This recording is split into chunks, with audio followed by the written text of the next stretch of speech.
Well, it looked like Australia were all set for a 400 plus target, but India have pulled things back very well. 352 is what India has restricted Australia to. Welcome back to Cricbuzz Live. I have DK and Zach with me. Firstly, Zach, we have to applaud DK. Finally, in the 3-match series, we've got some prediction correct. Well done, DK. Well done. Well done. By a run, just by a run, but we give that 10-run margin. So well done. But DK, India have pulled things back very well. Just 66 runs in the last 10 overs. Another box ticked. I think death bowling was an area they were looking at. The fact that they have only conceded 66 in the last 10 says that both Bumrah and Siraj have bowled brilliantly, well supported by Kuldeep at the start of that mark, and they've done really well to hold Australia back to 352 after conceding 90 in the power play, which shows that India have bounced back and they're very well in this game. It's a high scoring ground, and as we spoke about in the com box, 350 is a gettable total with the kind of batting that India has. So I think they will fancy this chase and it will be a very interesting chase. You know, Zach, the other day we were talking about the boxes being ticked, and DK very rightly says another box ticked, and I said, you know, if we had to be a little strict the other day in the second game, I said, is death over bowling a problem? And they've answered our questions. They said if we throw questions to them, they have all the answers. We see the innings progression here as well. At just probably the first 10 overs, the run rate was 9. Otherwise, everything really in control. Yeah, I think, that's what you want to see when things are going tough. How do you respond to those kind of situations and scenarios? And for that, you need wickets in the middle overs. So you've seen that also. Kuldeep chipping in with that wicket of Mitchell Marsh at that stage. Just 4 runs short of his 100. We all know as a batter, once you cross that one milestone, he would have looked to take the initiative then and maybe put bowlers under pressure further. But that didn't happen because of that wicket. So in the middle overs, Kuldeep's spell I think was important one. So was Washington Sundar's. I think it was not easy at that stage. That 10 to 20 over mark which were showing there was suggestive of that good spell which Washington Sundar bowled there. But from India's bowling point of view, taking wickets at a regular interval, also with the old ball, how Siraj and Bumrah managed to control things at that stage. Bumrah bowling those slower ones really well. There was a clear-cut ploy of using into the wicket slower ones quite a lot from the pacers, which worked very well and I think resulted in the numbers which we are showing right now. So that I think understanding, being proactive in the match situation and absorbing the pressure when the going is getting tougher and tougher when two set batters are batting is something which Indian bowlers will be happy with. But you know, DK, if someone just looks at the scorecard and have not watched the match, you feel 352 is really a big target they have set. But, you know, rarely do we see how well India's pulled it back if you just go by the scorecard, considering it was such a flat track and Australia got out to such a great start. Both Warner and Mitchell Marsh just took India's bowling apart in that first 10 overs.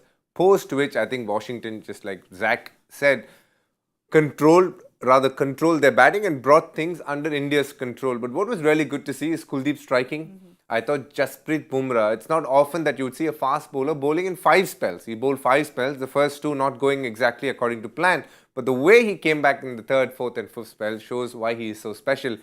You know, in many ways, he's a diamond that India needs to take care of really well, unlike the Kohinoor diamond. So, you know, you want him to always be there in the thick of things, and when he is there, he always gives you the results that you want. At the back end, to do what he did takes a lot of skill. And if you look at how Australian batting progress also tells you a tale. The top 4 scoring runs, but beyond that, not much contributions from the others, which is an area that they would look at and say, okay, where can we improve? Because they've got Maxwell after some time. He didn't get going. Cameron Green never looked the part in the middle. Neither did Alex Carey. So those are areas for them to look at. But the top 4 will give them a lot of confidence. Now, the question is, in that top 4, 3 are definitely in the squad. Marnus Labuschagne, are they going to replace Head with him? Or how do they bring him into the squad is the only question that they would be asking as we sit and speak right now. Though, I think Australia has put up a very good total. 350 is a total that's par for the course. So you would think that with their bowling, which is their full bowling without Zampa, should definitely pose questions to the Indian batters. You know, if I can just have a look at the bowling card once again, Zach, one is I have to talk about that Bumrah delivery because yes, Maxwell has come back into the team, but when you get a delivery like that, what can you do, right? So it's one, the Bumrah delivery is something I'd like you to start talking with, because we have you in the studio. We can't not talk about that delivery. No, what DK was also trying to say about Jasprit is the asset which we have, right? He's able to come back, especially when the things are not going your way. So the first spell for a bowler being expensive, not easy for anyone to just come back and then control things again. And that's something which he managed to do today.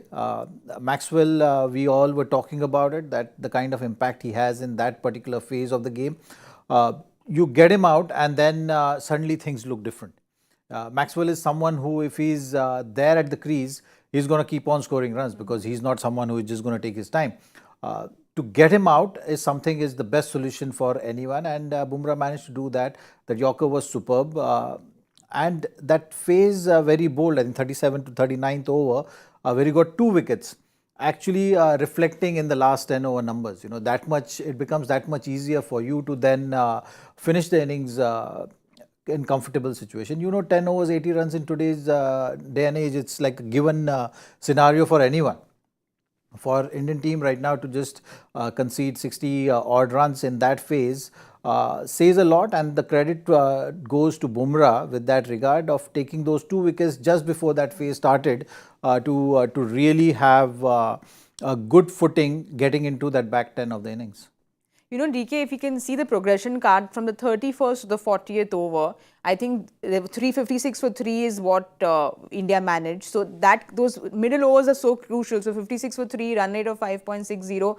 So that middle over phase, which I think there was Washington, who was bowling beautifully. He didn't give away any runs at all. 10 overs, 48 runs in a 352 target is brilliant. And then Kuldeep got those 2 important wickets. So this middle phase went very well for India today.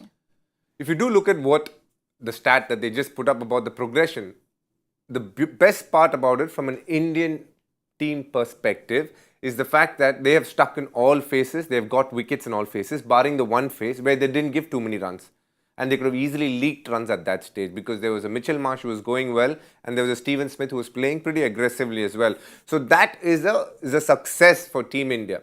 Now, if you see how they control between 31 to 50, like you've just said, just giving the 122 runs is a skill, picking up 5 wickets. If you're able to do that consistently, more often than not, you will control and you will get the momentum when you bat as well. So India would be very happy with this performance. Washington through the middle, Kuldeep picking wickets, Bumrah coming back, Siraj being pretty consistent through his bowling was all positives. Yes, Jadeja probably didn't have his best day, neither did Prasidh have, but the other bowlers chipped in and did what was required. If you, just like you said, if they look at the scorecard, it'll be like 350. Wow, that's a big total. But the way India have brought it back is what will give them confidence going into this World Cup. Zach, also, I think the Australian batting, if we talk about, they had everything going well. We spoke about it in the com box, just the start that they were looking for. And then Steve Smith, Labuschagne both came and played really well. But again, we saw that collapse in the middle order after Steve Smith and Labuschagne went out. So is this a problem that they will have to address, because it's been happening too often? Well, you look at the 30 over mark, there were 230 runs, I think, if I'm not mistaken there. So 230 at 30 over mark with 8 wickets in hand is possibly the best scenario for any batting team. You know, from there, you are expecting minimum 350.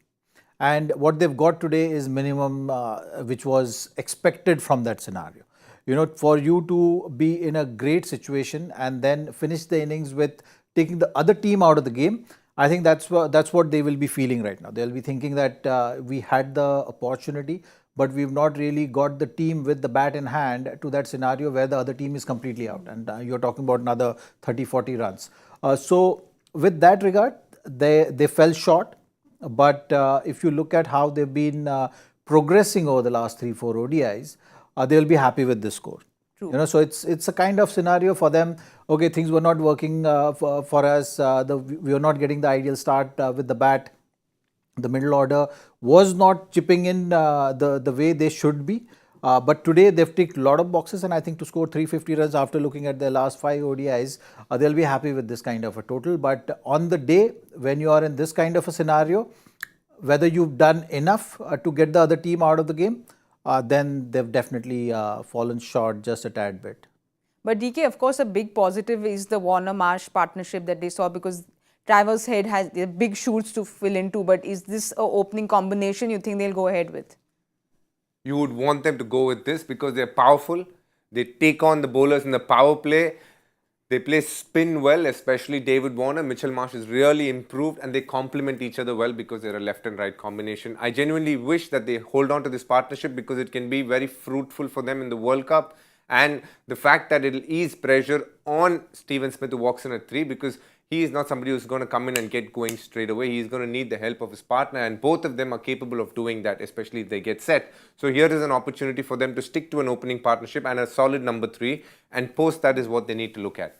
And also just David Warner, you know, he loves playing in India. His record says it all. And he's just looking very comfortable. He was very aggressive today. So big positive for Australia with David Warner today. Well, for them, it's very important that he fires in this World Cup. There is experience, there is reputation, and he's a genuine match winner. He has done it in the past. If he gets going, then things are going to be very easy for them in terms of setting that platform.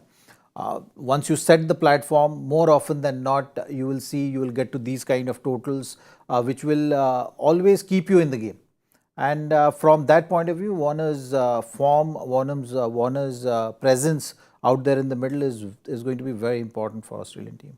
You know, I read somewhere, DK, that Warner said that everyone says that patience is very important in cricket. And Warner said patience to him is going out and playing very aggressively, because if he tries to block too much, his mind frame gets completely rattled. So he wants to go out there and keep whacking the ball. That's his idea of patience. So clearly he is going by that theory, looking at the way he played today. From his younger days, he's always been a very attacking batsman. The biggest surprise about David Warner is the evolution of him as a test batsman. I think the white ball formats he was always well suited for. He had the shots, he had the temperament. He also had the outlook of trying to outscore opposition with his kind of stroke making. He was short, he was good on the cut and pull. So he's a solid player. I think over a period of time, when you play X amount of years in international cricket, there will be a certain lull that you go through, and he's gone through that. But white ball format has always been his strength, and he's done so well over a period of time. And just like what Zach said, if he finds form just like he is batting right now and he's able to get those hundreds, Australia will be in a very, very good place. And when he speaks about patience, for him it means showing intent. I think only if he shows intent, he's patient and happy with himself. Otherwise, he always feels he's very grumpy, because there have been times when he's been trying to block it out, even in test matches. It happened in the Ashes as well, when he's tried to just block his way out of it and it didn't work for him. When he's come out there with the intent to score runs, that's when David Warner is at his menacing best, and that's when Australia thrive of what he can do up front. And he is a very important cog in the wheel for them. He's a senior player, most likely playing his last World Cup. No, not most likely, for sure playing his last World Cup. So he will want to make a mark in this World Cup. Well, someone else who showed his intent today was Mitch Marsh, and I feel that he's also someone the opening partnership is very crucial for any World Cup campaign to succeed. If your opening partnership goes well, everything goes well. And Marsh has showed us a sneak peek into what he can do, what he has done previously in March this year. Yeah, he's a gun player, and I've always believed that he should be opening the innings. He bats at number 3, 4 at times, but his intent is always very aggressive. He doesn't look at who is bowling at him. He just backs his ability and looks to hit through the line. Solid power he's got, which he takes to his advantage. You've seen with spin bowling also that back foot game is very, very strong, and has the ability to put any bowler under pressure. And when a batsman like that gets going, invariably as a bowling unit, you'll see a lot of shoulders dropping. You'll see that defensive nature of bowlers come out. And if that happens, it just, you're not only helping yourself, but you're also helping your team. Because once the bowling unit goes in that kind of mindset, it just becomes easier for you to capitalize on that.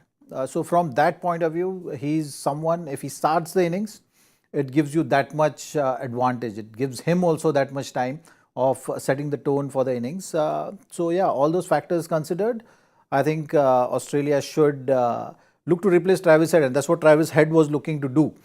So even though you don't have Travis Head at this point in your squad, you can still have the similar kind of template maintained if you have Mitchell Marsh in form.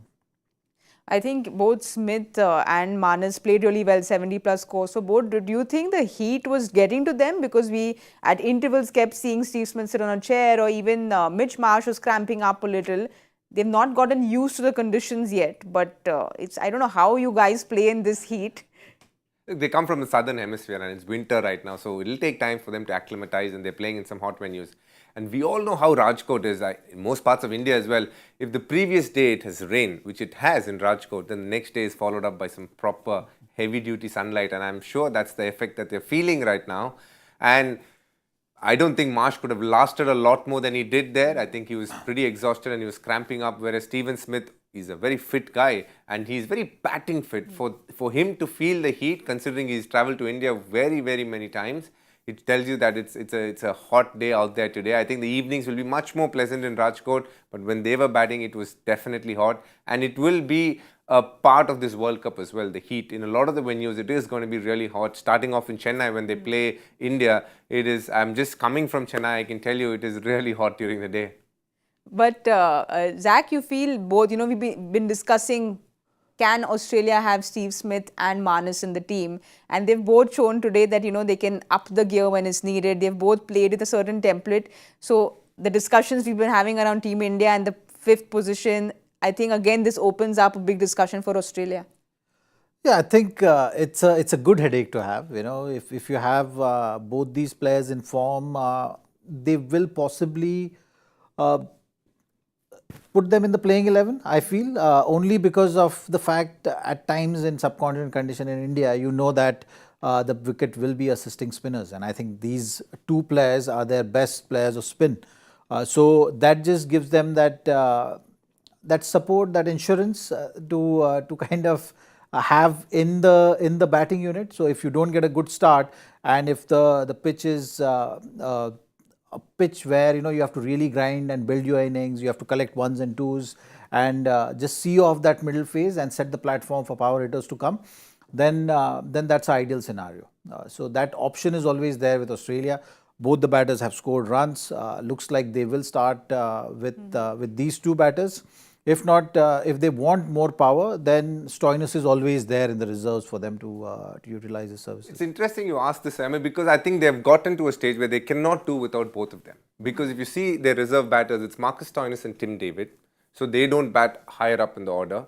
And if you see the rest of their team, Alex Carey bats at 6 and he hasn't been consistent. He's somebody who can get them off to good scores. Then they have Maxwell, and again, they have no other batter left after that. So they have pushed themselves to a point where they have to play a Marnus and a Steve Smith right now. It's only whether you're going to be able to fit in a Stoinis at this stage.